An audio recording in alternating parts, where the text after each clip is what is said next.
Ozi v'zimerat Yahvai l'Yeshua. Ozi v'zimerat Yahvai l'Yeshua. Izuz v'gibor ya gibor milchama. Izuz v'gibor ya gibor milchama. Ozi v'zimerat Yahvai l'Yeshua. Ozi v'zimerat Yahvai l'Yeshua. Izuz v'gibor ya gibor milchama. Izuz v'gibor ya gibor milchama. Shabbat Shalom and Chag Sameach. I am Rabbi Javier Carapan, and I am joined this morning by Leslie and our technical team. Thank you to our Bow Committee for bringing us beyond our walls. Please let us know if you would like to be part of this group. It's a pleasure for me to welcome Rabbi Steve Bernstein from Congregation Kehilat Birkat Shalom in Kibbutz Gezer in Israel. Some of you may know that Rabbi Bernstein, among many other things, has been our educator here at Beth Torah for the first 6 years of the congregation. That seems like a long time ago now, right? It's wonderful to welcome Rabbi Bernstein back to one of his many homes in Kansas City. Thank you. If you're joining us on Facebook Live, the links to the prayer book pages will appear in the comments, and all other information will be posted in the comments sections. If you're joining us on our virtual sanctuary, the links to the PDF are right above the player. All other links are in the e-news. It's wonderful to be here together on this Pesach morning. Woo-hoo. And normally when we have a Seder, the next day we're a little like, but it's wonderful. It's Shabbat, so it doesn't matter. We are ready to celebrate together both Shabbat and this holiday of freedom. We join together on page 412.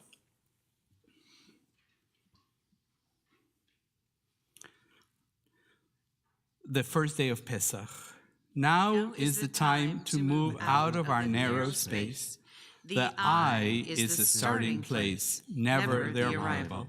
The journey outward begins now. Page 414, join together as we thank God for having brought us to this wonderful Shabbat and Yom Tov morning.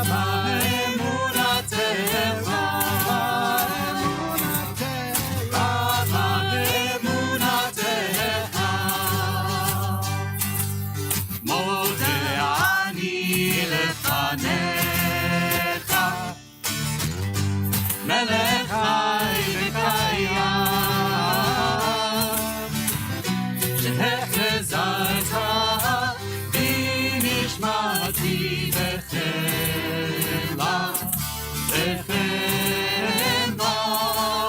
רבה אמונתך רבה אמונתך רבה אמונתך רבה אמונתך. Page 418, we join together in the words of Ma Tovu.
We continue together in the middle of page 420, 420.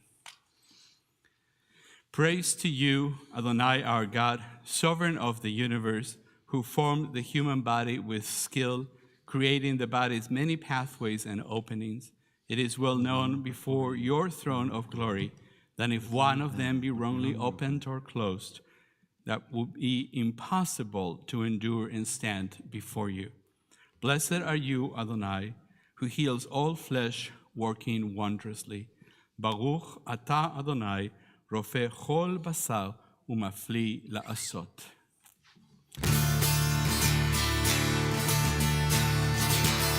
Elohai neshama shenatata bi tehorahi.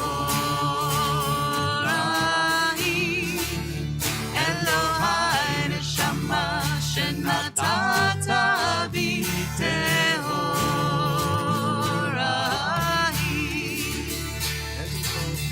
Elohai neshama shenatata bi tehorahi, tehorahi. Elohai neshama shenatata bi tehorahi.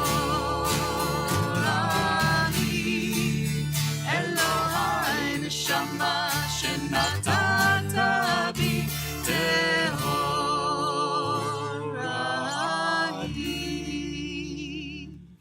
Page 424 will join together in offering blessings for our daily miracles. And we have a suggestion for all of us here that we try to do each one of the blessings in one breath.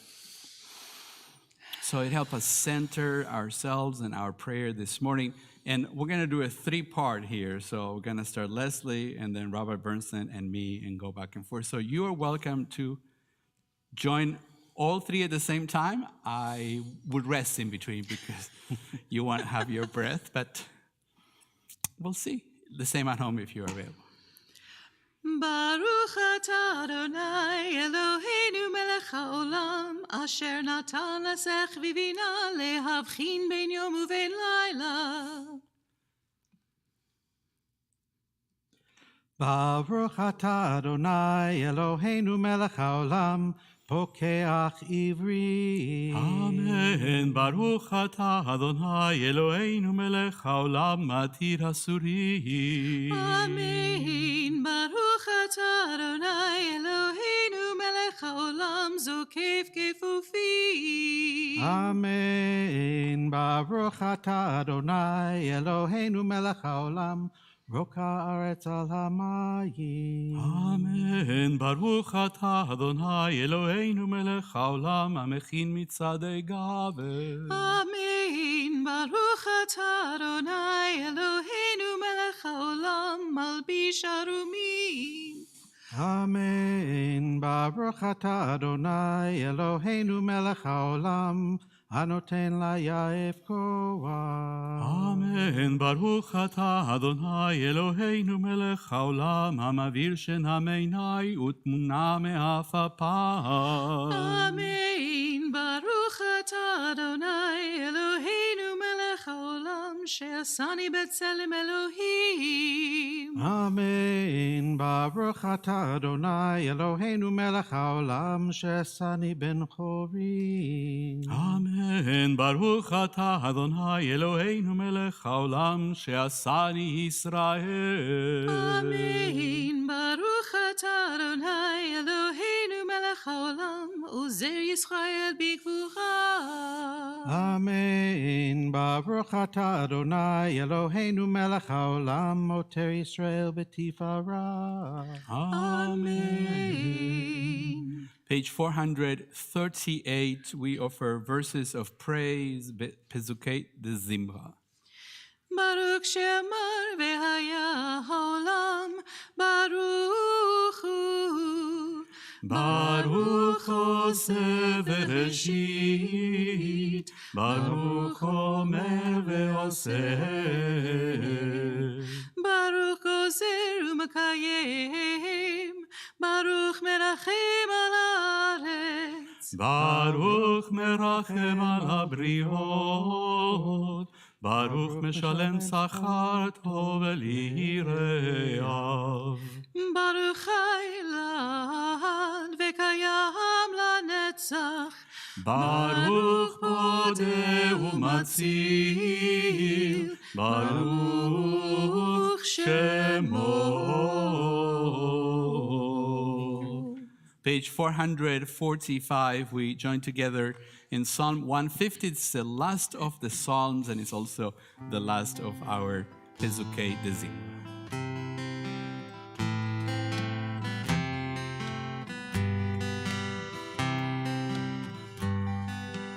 Hallelu el bekadsho, Hallelu b'ki ha'uzo, Hallelu b'gvurotav. Hallelu kerov gudlo, Hallelu b'tek hashofar, Hallelu b'never b'chinor. Hallelujah, hallelujah. Hallelujah, hallelujah.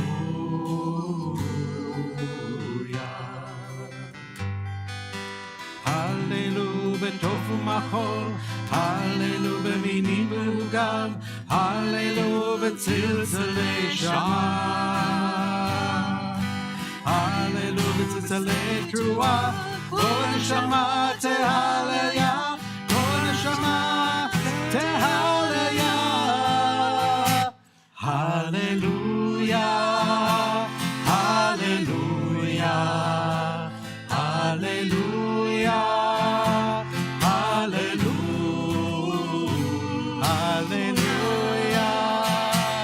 hallelujah, hallelujah, hallelujah.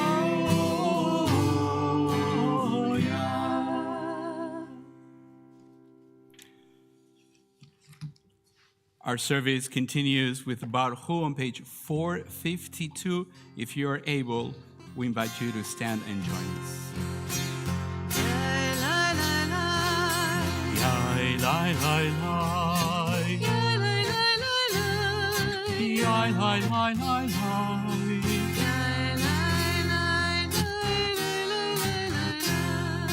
Yai, lai, lai, lai, lai, lai, lai, lai. Baruch hu. Baruch Hu.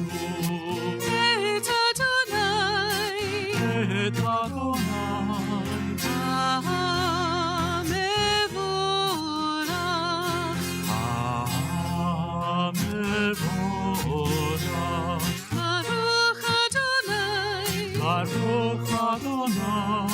המבורך המבורך לעולם. לעולם ועד.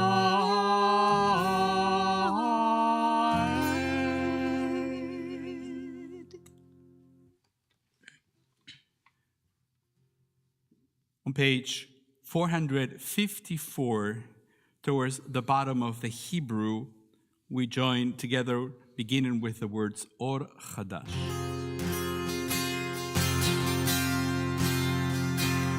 אור חדש על ציון תאיר, על ציון תאיר, אור חדש על ציון תאיר,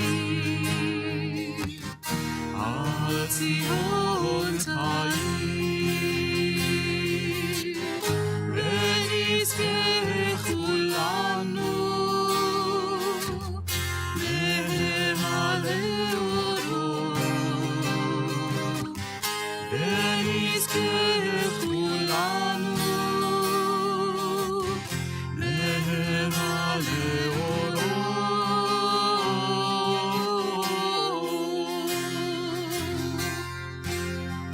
אור חדש על ציון תאיר, על ציון תאיר, אור חדש על ציון תאיר, על ציון תאיר, ונזכה כולנו למלא אורו, ונזכה כולנו למלא אורו.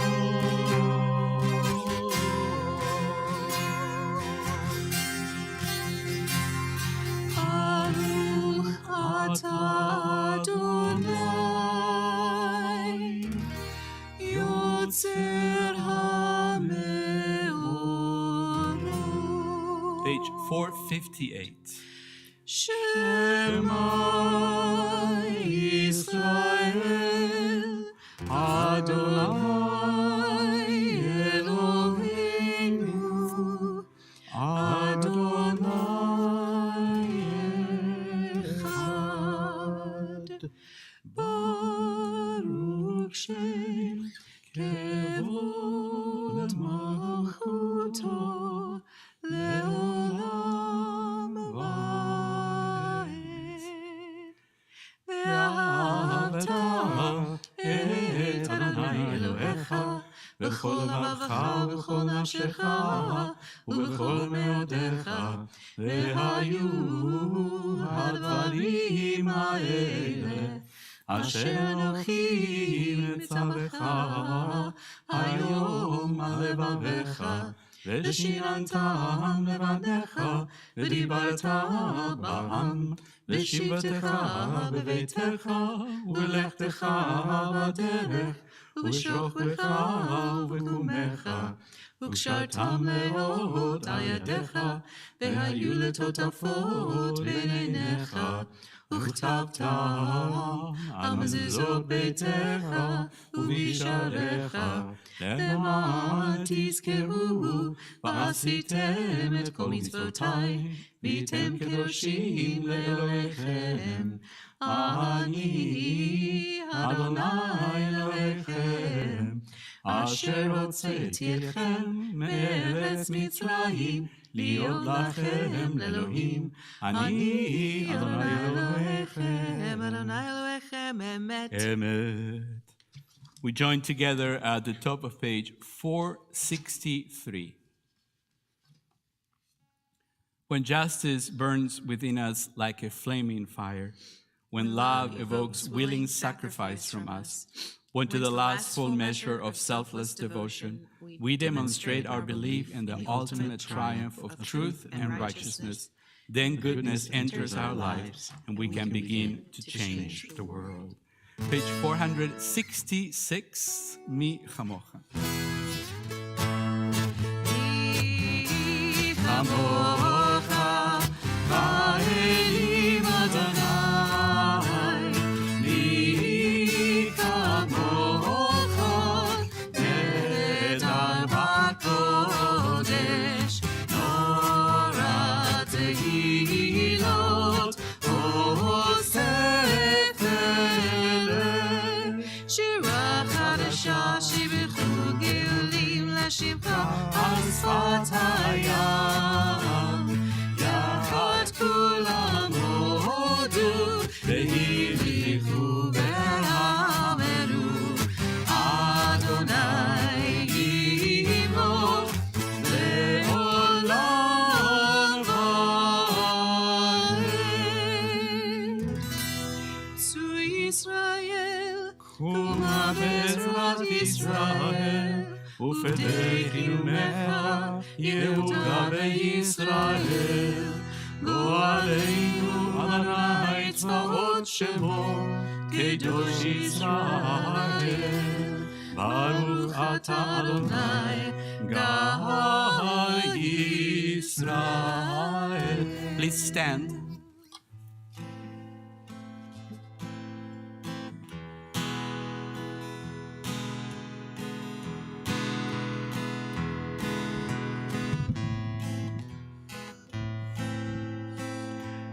Die, die, die, die, die, die, Adonai.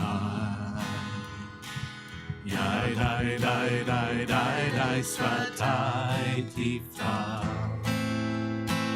Die, die, die, die, die, die,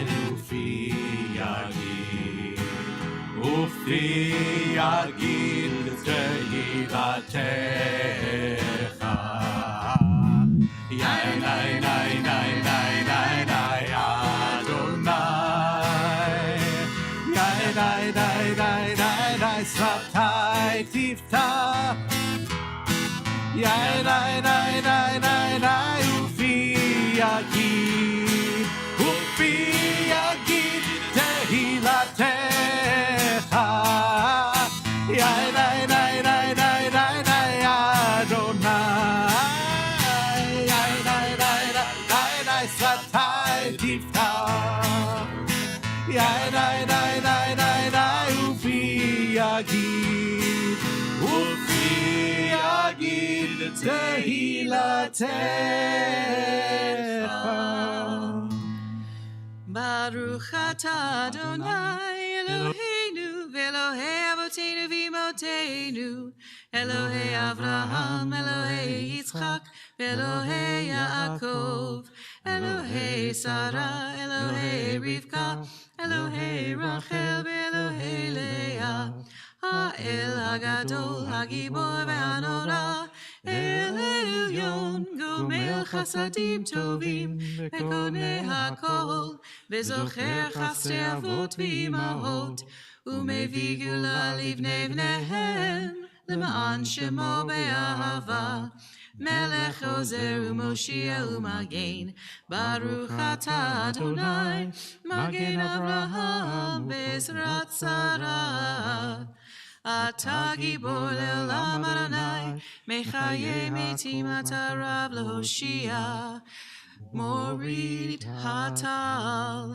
מחלחל חיים וחסד, מחיי מתים ברחמים רבים, סומך נופלים ורופא חולים, ומתיר אסורים, ומקיים אמונתו לשני עפר. מי כמוך בגבורות ומדומה לך, מלך ממית ומחיה ומצמיח ישועה, ונאמן אתה להחיות מתים, ברוך אתה אדוני מחיי המתים.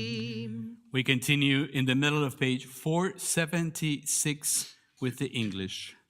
Let us sanctify your name on earth, as it is sanctified in the heavens above, as it is written by your prophet, Holy, holy, holy is Adonai Tzvaot.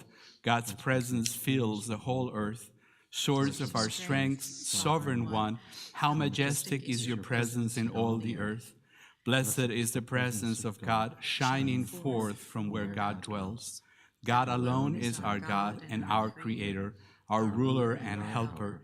And in mercy, God is revealed in the sight of all the living. I am Adonai your God.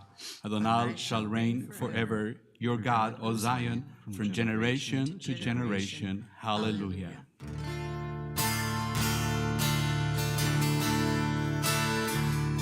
L'Edor vador, l'Edor vador, l'Edor vador, nagid God lechal, ulenetzach netzachim, ulenetzach netzachim, kedushatcha nagdish. L'Edor vador, l'Edor vador, l'Edor vador, nagid God lechal, ulenetzach netzachim, ulenetzach netzachim, kedushatcha nagdish. V'shivchacha Eloheinu, mipninu lo yamush le'olam va'ed. Ki el melech gadol, ki el melech gadol, v'kadosh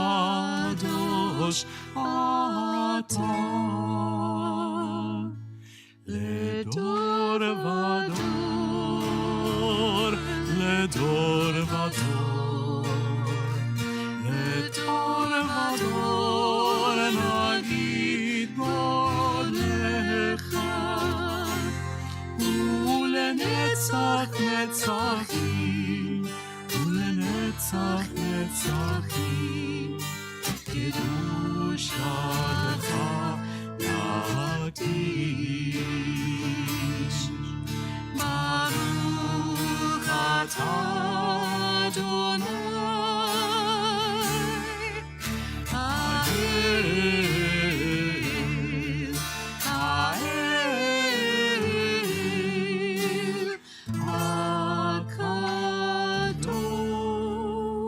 HaKadosh.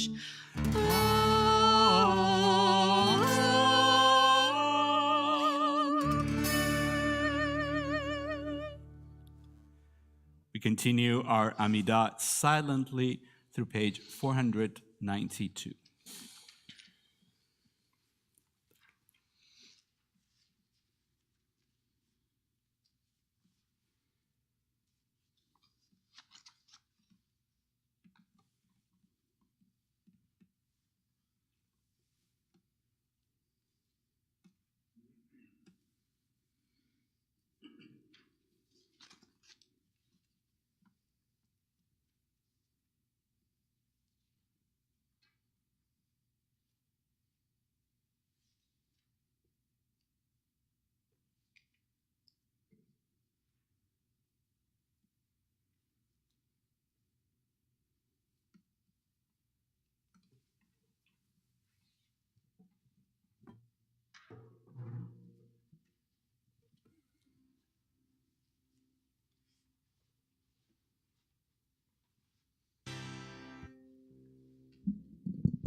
We join together on page 482.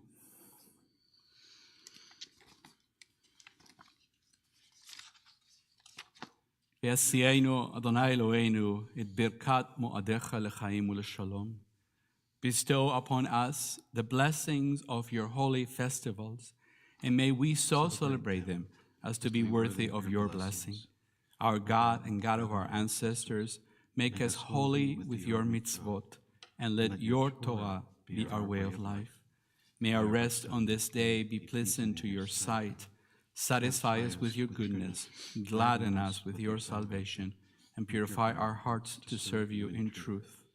Let your Shabbatot and holy festivals remain our heritage, and let us celebrate them with love and favor and joy, so that all Israel, hallowing your name, may have cause to rejoice. We praise you, Adonai, who sanctifies Shabbat, the house of Israel, and the festivals. Baruch atah Adonai, mekadesh Shabbat ve'Israel ve'azmanim.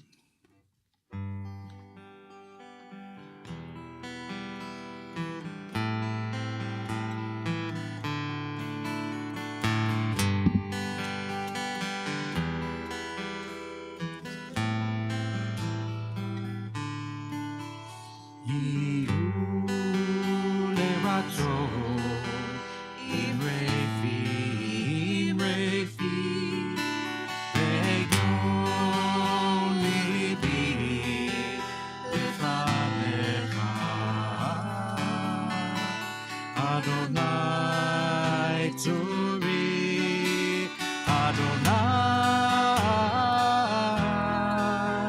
Tzuri, Vegoali, Vegoali, Yiyu Leratzon, Imrefi, Imrefi,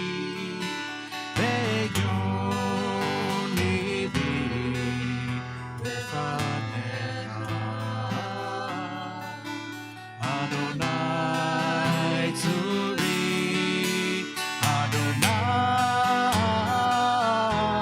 Adonai Tzuri, Vegoali, Vegoali.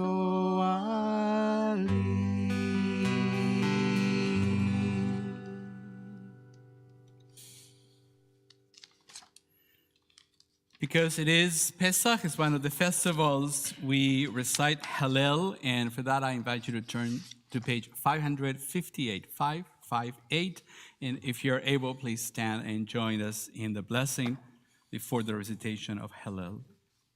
Baruch atah Adonai, Eloheinu melech haolam, asher kideshanu b'mitzvotav v'tzivanu likro et Hallel. Blessed are you, Adonai our God, sovereign of all, who has blessed with mitzvot, commanding us to recite hymns of praise. Hallelu et Adonai kol goim. Praise Adonai, all you nations. Extol God, all you peoples.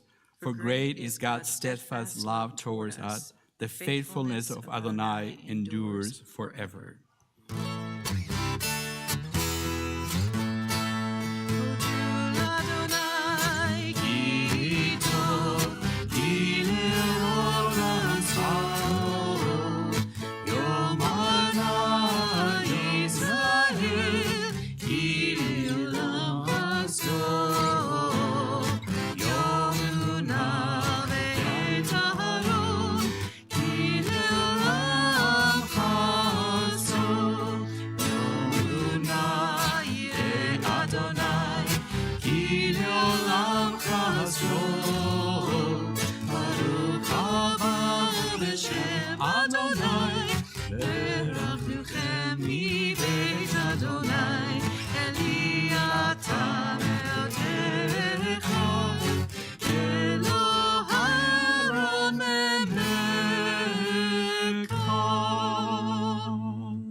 On page 497, we will begin the service for the reading of the Torah. And this morning, you know, in the tradition, there's something called the Torah Shebe'al Peh, the oral Torah, which is by now written down. But today, we're actually going to have just Torah Be'al Peh, oral Torah, that will come from our visiting Rabbi Bernstein. And so we're looking forward to our good old oral Torah. Join us in Romemu on page 497.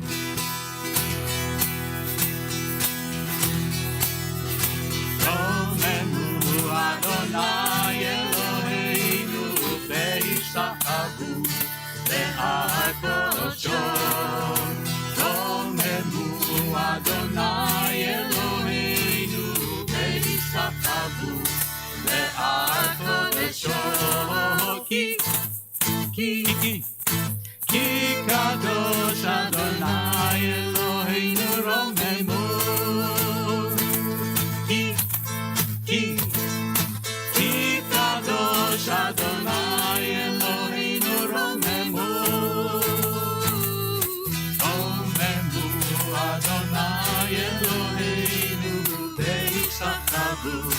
להקדשו רוממו אדוני אלוהינו וישתחוו להקדשו. You may be seated. I mentioned this at the very beginning, but just in case that you were not here with us in person or virtually, again, I would like to welcome Rabbi Steve Bernstein. For those of you who are relatively new, Rabbi Bernstein, before he was a rabbi, he was an educator, and he was our congregation's first educator for the first 6 years of our congregation.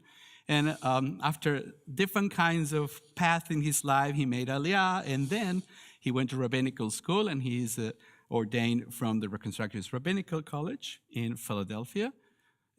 And he has a congregation. It's called Birkat Shalom. And I know that we have a link somewhere in our Facebook so we can see each other, although their services, of course, if you would like to see it on Fridays, is like 10 o'clock in the morning here. And it's all in Hebrew as well. Yes, So for the most part. For the most part, I know. So it's a pleasure to welcome you back, Steve. It's great to have you. Thank you very, very much. It's great to be at my another one of my homes. It's the very first year of the congregation. Marcia Rittmaster was actually the educator getting things going, and I came in right at the end of that and took over. And it was I don't know if we have Grateful Dead fans here, but what a long, strange trip it's been. It was in those days. It was crazy times in terms of the changes, the growth, and everything going on, and then the plans for this building. It were very exciting times. So this Shabbat we have a special Torah reading, tying in with Pesach, the story of Yetziat Mitzrayim, the Exodus from Egypt, and then we're toward the end of our journey. We're crossing the sea, at least to get out of Egypt. Then we've got a 40-year continuation of the journey.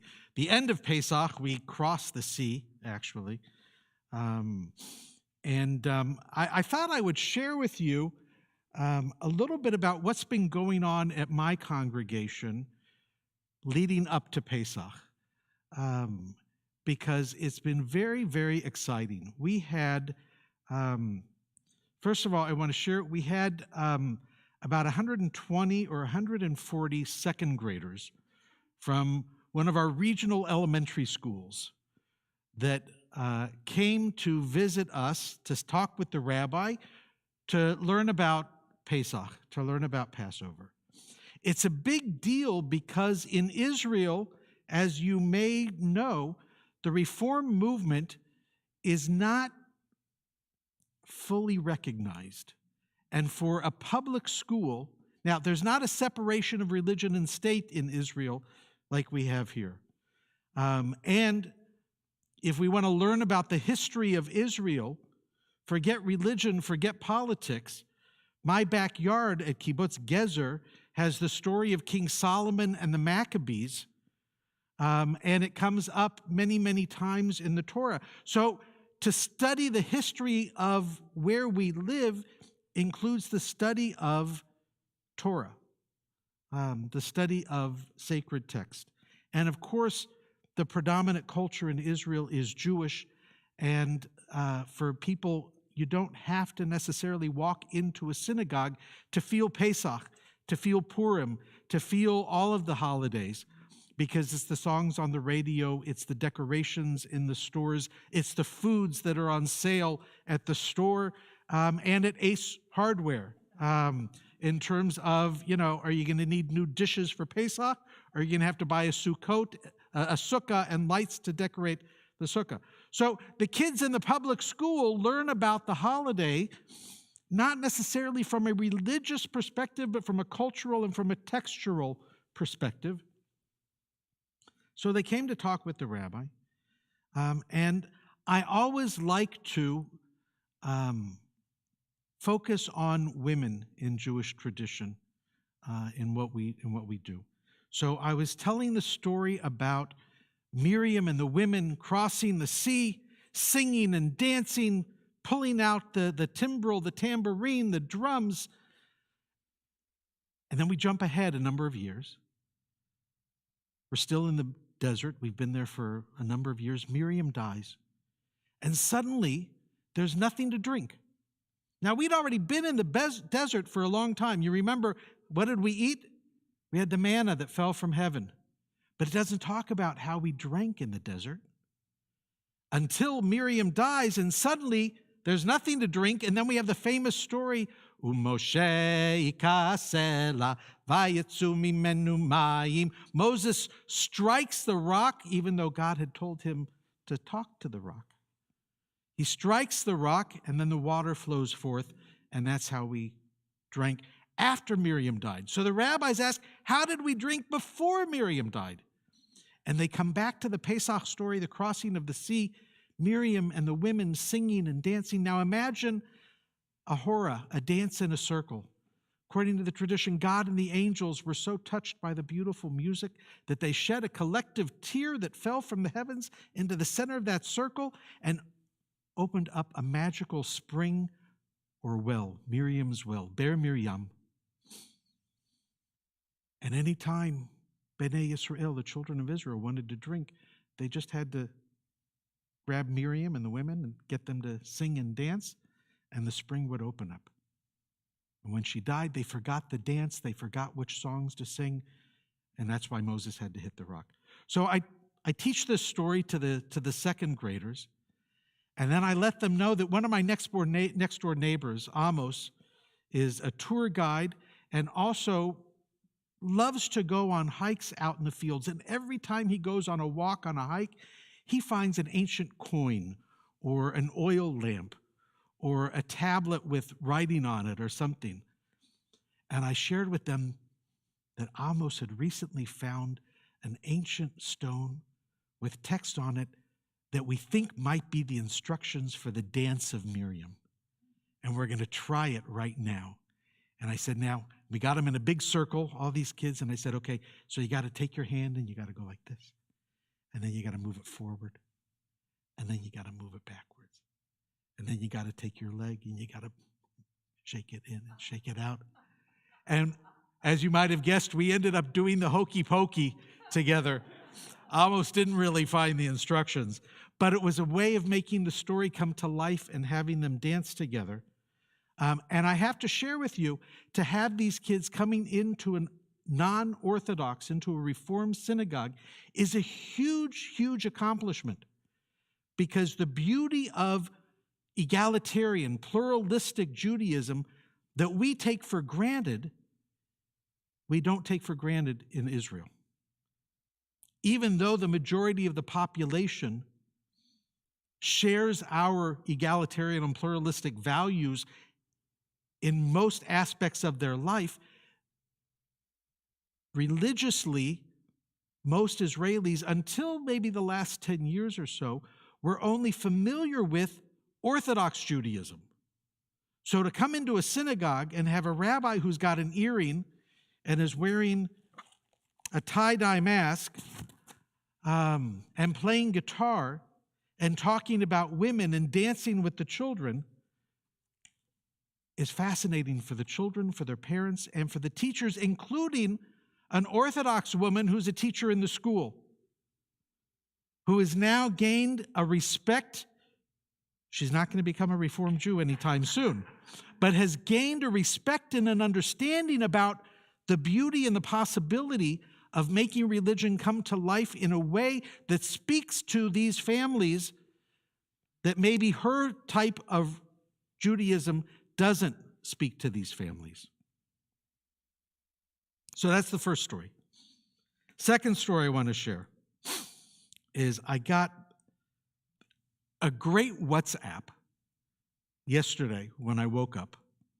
It was actually around, 3 o'clock in the morning, I think, Kansas City time, that I got the WhatsApp from Lital, whose son Gur became a bar mitzvah at our congregation a few months ago. We're doing now over 50 bar and bat mitzvah ceremonies a year in our congregation.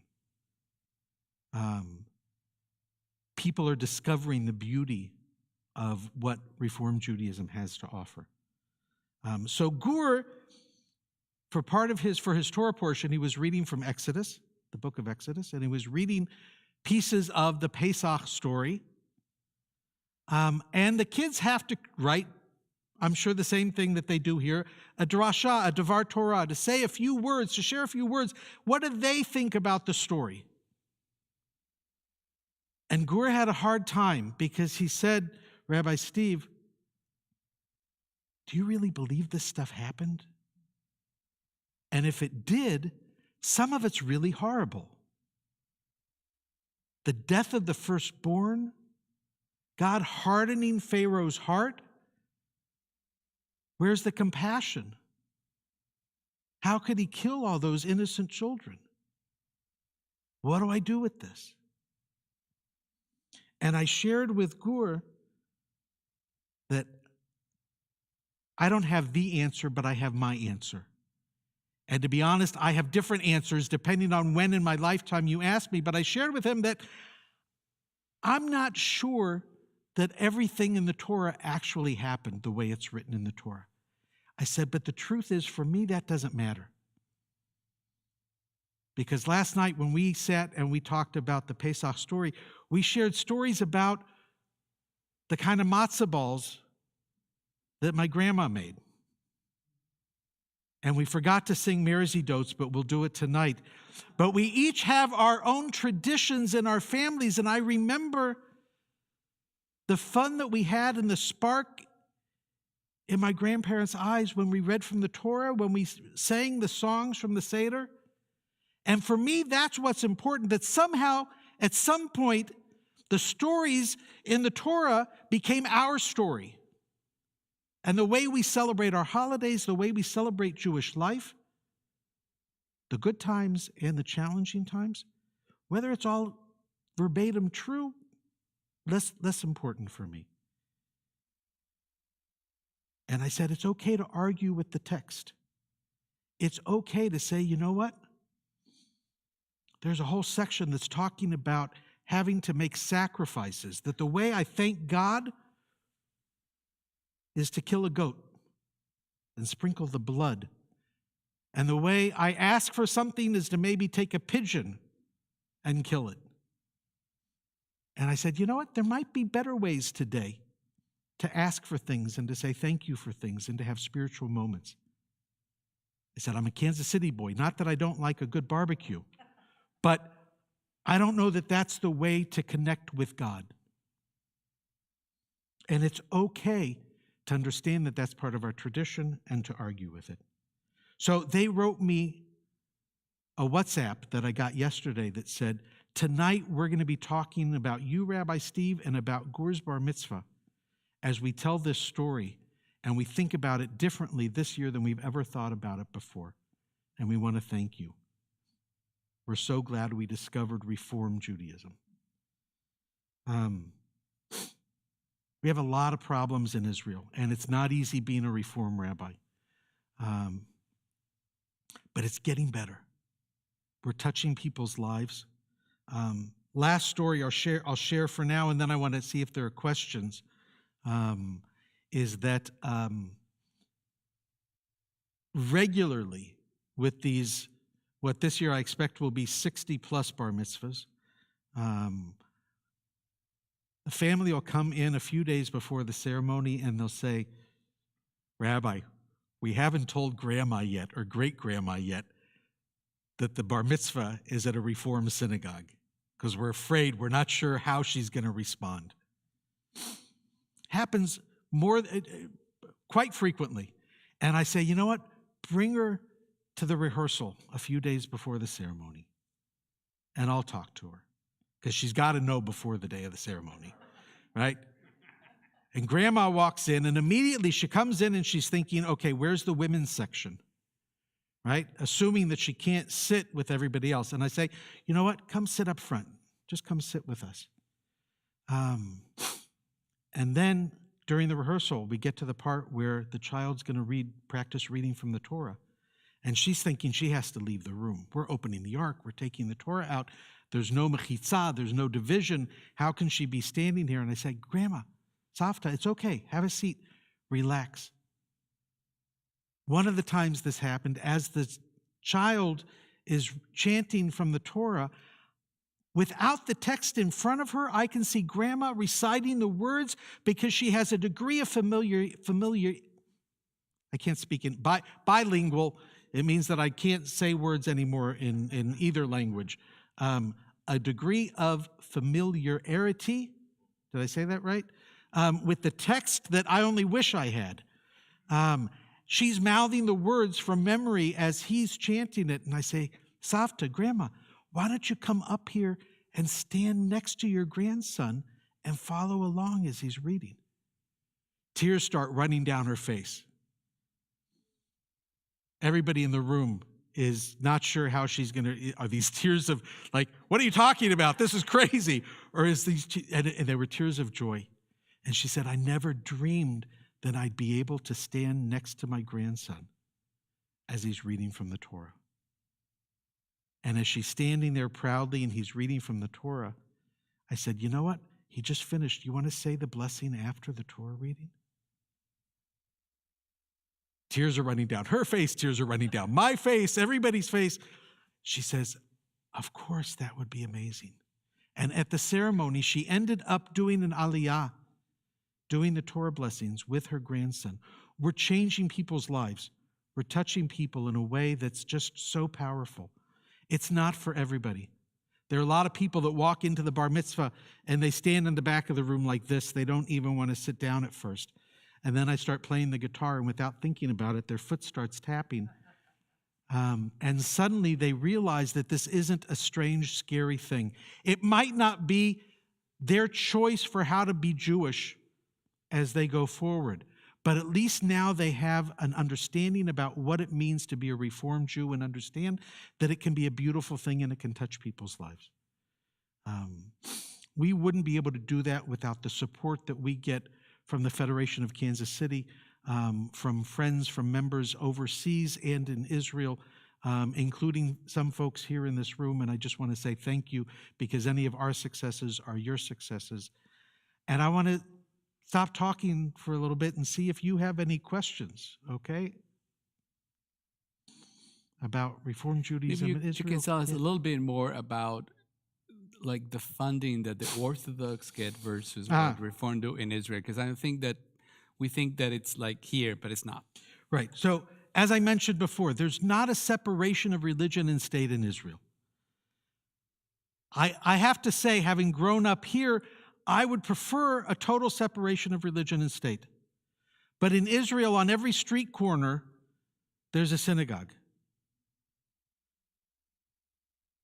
90% or more of them are Orthodox synagogues.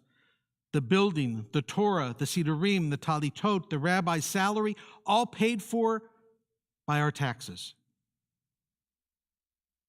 It's not like that in my synagogue. Part of my salary does get paid. There was a Supreme Court case with Rabbi Miri Gold, my predecessor, that you may have heard of. It went on for almost 10 years before they made a decision that, yes, because we argued, we said, you know what? I'm paying taxes. We live on a kibbutz. My taxes are going to pay the salary of a rabbi who doesn't live here, who I've never met, but I go to shul every week, and Miri's my rabbi. I want her to be my rabbi and to get salary. And it went to the Supreme Court, and finally we won the case. It was a very narrow, restricted decision that now is being expanded. There are about 60 congregations, 50 or 60 congregations in Israel that are getting some support from the government today, but not at the level of the Orthodox congregations. All I want is an even playing field. Cut the money out for everybody, or give us our fair share, because the culture in Israel, here we know that we become members of a synagogue, that we make donations, that's part of the culture of Jewish life, of religious life that we grew up with, that we understand. In Israel, there's an assumption that the government pays for that. I don't have to become a member. What do you mean you want me to give a donation? Maybe that happens a little bit here. Okay? But, so I just want to even the playing field. When our hot water heater breaks, which happened this past year, when our deck has had more use in the last 2 years because off of our sanctuary we have doors, we have a window not this big, but a window like this, but it's glass doors that open up onto a big patio. And throughout the COVID pandemic, we've been able to open those doors and step outside a lot of times to do the service because the weather is almost always beautiful. So that deck got a lot of use that it wasn't that we weren't intending for that kind of use, and it's in disrepair. At an Orthodox shul, the hot water heater, the deck, all of that would be paid for by the government. We don't have the money to do it. So that's why we do a lot of funding from overseas in order to help us. Those bar and bat mitzvahs, those 50 plus bar mitzvahs each year are also a significant part of our budget. And we have a core of members who pay dues yearly, but not nearly enough to support the congregation and to keep us going. Is that other questions? Yeah. Excellent question. Let me repeat it for those who are watching. Thank you. Is there more than one synagogue in the kibbutz?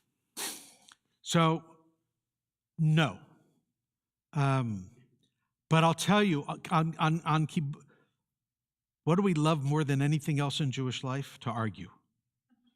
Right?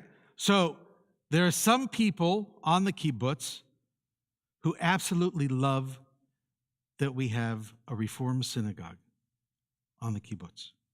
That some of them would absolutely never step foot in it. Okay? But they love that we have it. Some of them hate the fact that we have any synagogue on the kibbutz.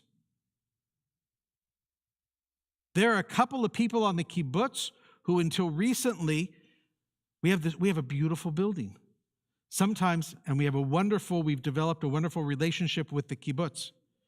And sometimes we do speakers and we do movies, we do educational programming that the kibbutz is invited to, but there, up until recently, were a few people on the kibbutz who wouldn't come if it was inside the synagogue because they're not going to come inside a synagogue.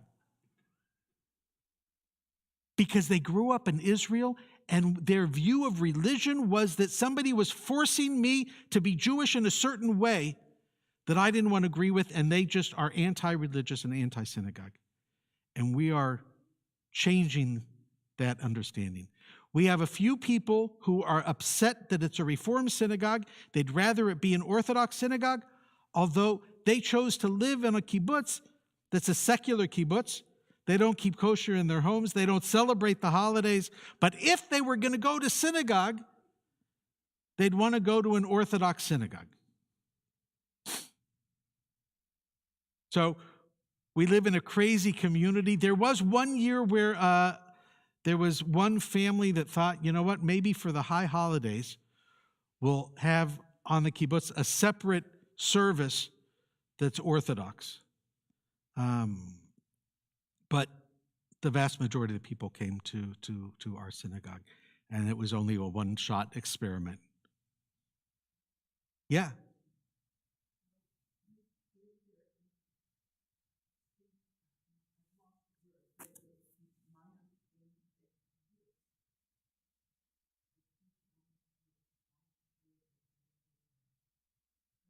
A commune. Yes.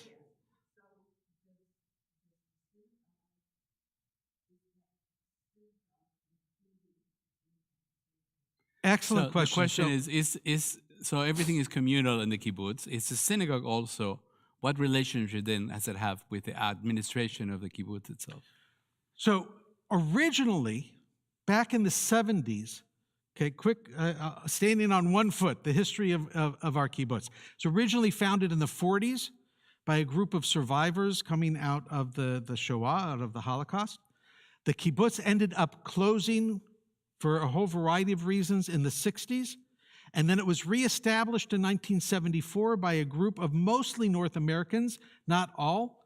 A lot of hippies coming out of the Bay Area, the Berkeley area in San Francisco, who wanted to come to Israel and have a commune and live together, came to Israel out of a connection to Jewish life, Zionist values that they grew up with.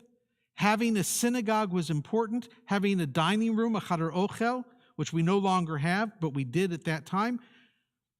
Making sure it was kosher was important to them.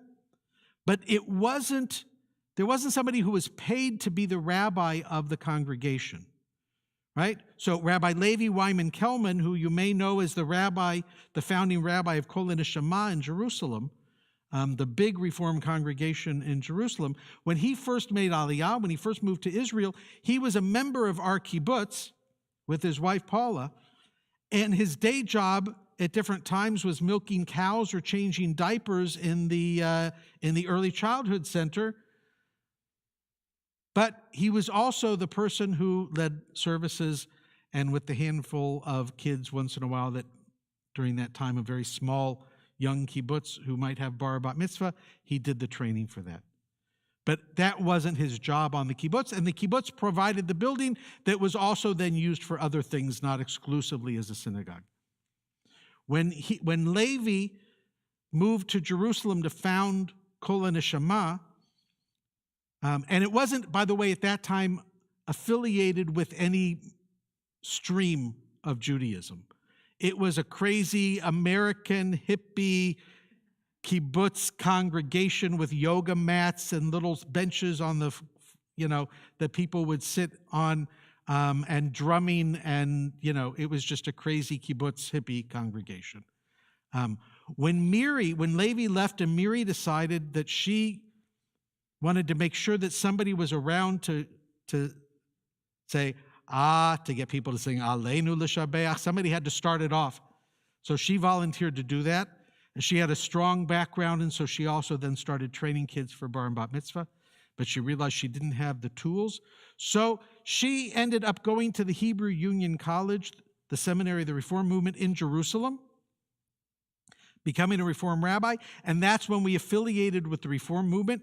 Her studies, and at that time the synagogue was still supported and part of the commune, part of the collective.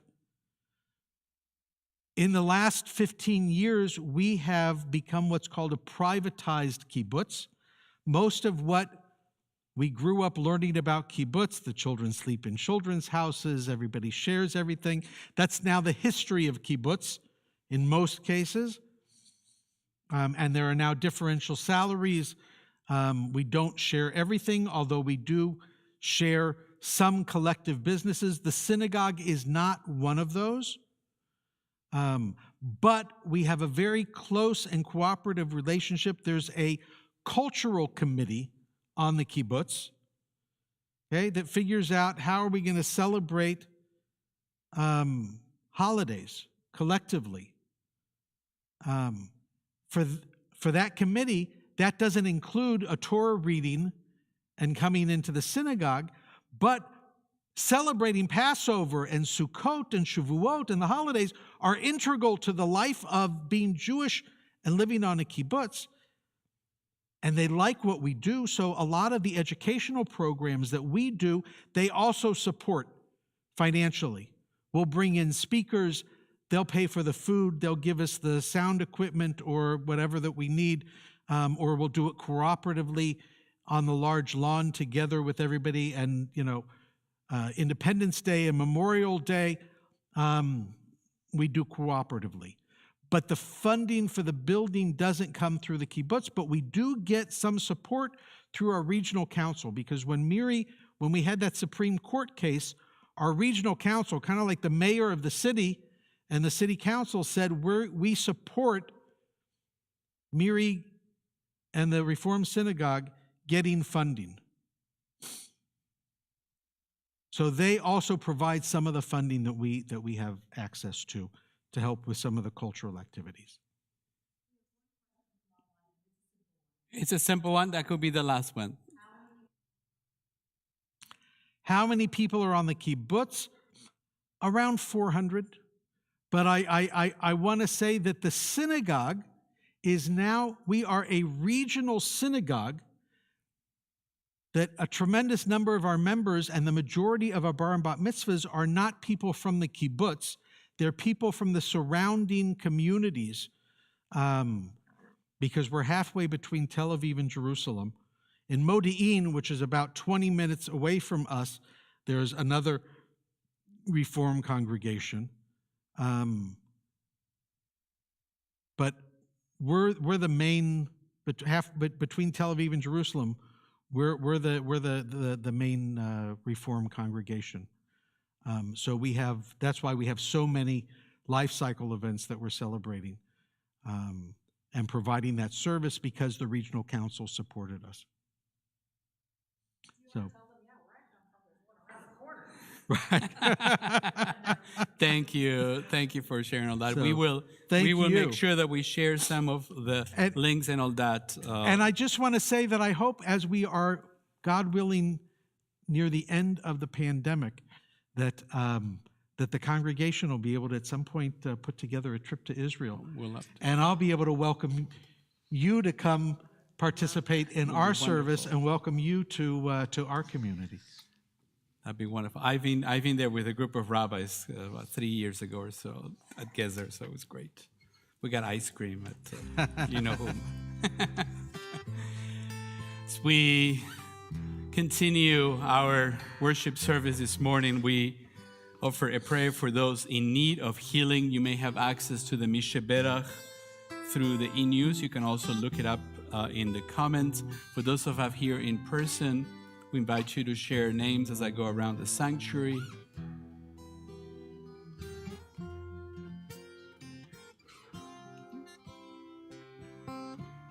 As we think of those in need of healing, we join our voices together on page 511. 511.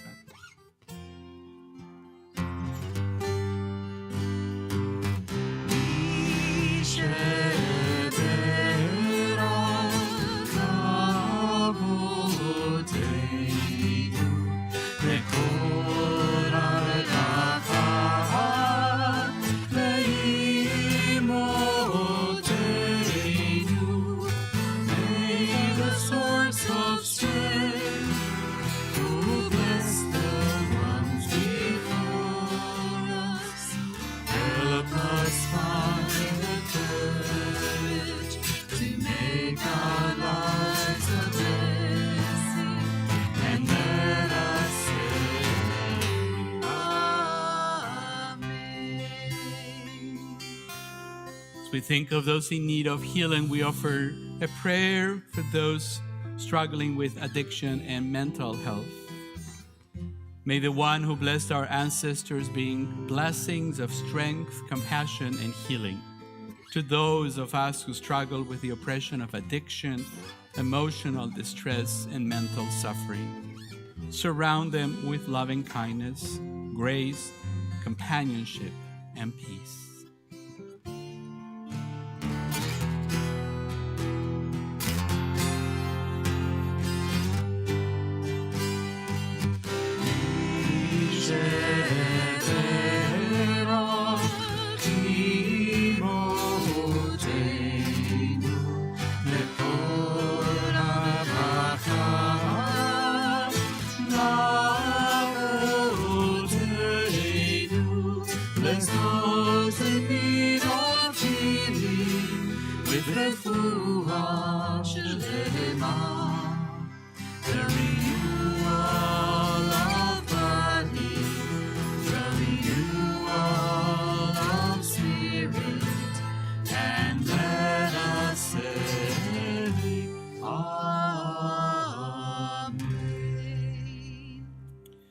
We continue on page 514 as we conclude the service for the reading of the Torah with Etz Chaim.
As we prepare for our moment of remembrance, I invite you to turn to page 595.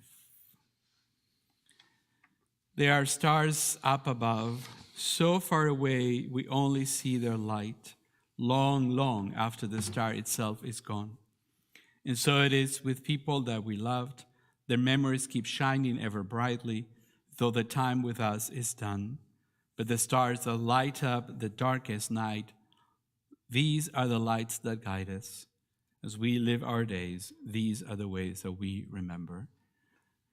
We're observing the Shloshim period for Ron Simons, brother of Linda Gepford, Lloyd Hellman, husband of Judy Hellman, father and father-in-law of Rick and Teresa Hellman, and brother-in-law of Marcia and Larry Rittmaster. And for Kevin Casey Eichler, brother and brother-in-law of Kelly and Jim Kaplan. Today, we remember the 8th yortzites of those who were murdered here in Overland Park at the JCC and Village Shalom 8 years ago. William Corporon, Reed Underwood, and Terry Lamano. As a congregation, we remember the following yortzites of members: Esther Abend, Joseph Abend, Minnie Apple, Annabelle Butler, Marlene Zarlinski, Jack Eiler, Maurice Ellis, Fanny Feiner, Doris Flam, Jeff Frankel, Marshall Gary, Leo B. Gelfand, Judy Gilgore, Harold A. Hunt, George Kaplan, Erwin Lewandowski, Harold S. Penner, Simon Polsky, Marilyn Rosenthal, Jean Sains, Ashley Zach. Zichronam Livracha, may the memories be for the blessings. On page 598, if we are able, stand for Kaddish Yatom, the mourners Kaddish. Yitgadal v'yitkadash shmei Rabbah, be'alema divra chiruteh ve'yamlich malchuteh, bechayechon u'v'mechon u'v'chayei dechol beit Israel, ba'agala u'bizman kariv v'imru amen. Yehei shmei Rabbah mevarach lelam u'lalemei alemaya, יתברך וישתבח ויתפאר ויתרומם ויתנשא ויתהדר ויתעלה ויתהלל שמי לקודשה בריחו לעילה מן כל ברכתה ושירתה תוש בחתה ונחמתה דא אמירם בעלמה ואמרו אמן. יהי שלמה רבה מן שמיה וחיים עלינו ועל כל ישראל ואמרו אמן. עושה שלום במרומיו ויעשה שלום עלינו ועל כל ישראל ואמרו אמן. Maybe see. Time for some announcements. I'd like to invite Aviva Simons, Director of Member Engagement for our congregation. Aviva. Announcements are coming in, won't take too long. If you want to shoot,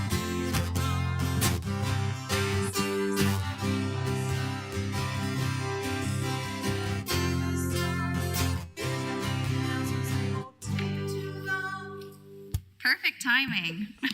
Shabbat Shalom, Chag Sameach, Boker Tov, all of the greetings. Thank you very much to Rabbi Katapan and Leslie Zucker and Rabbi Steve Bernstein for leading our service this morning.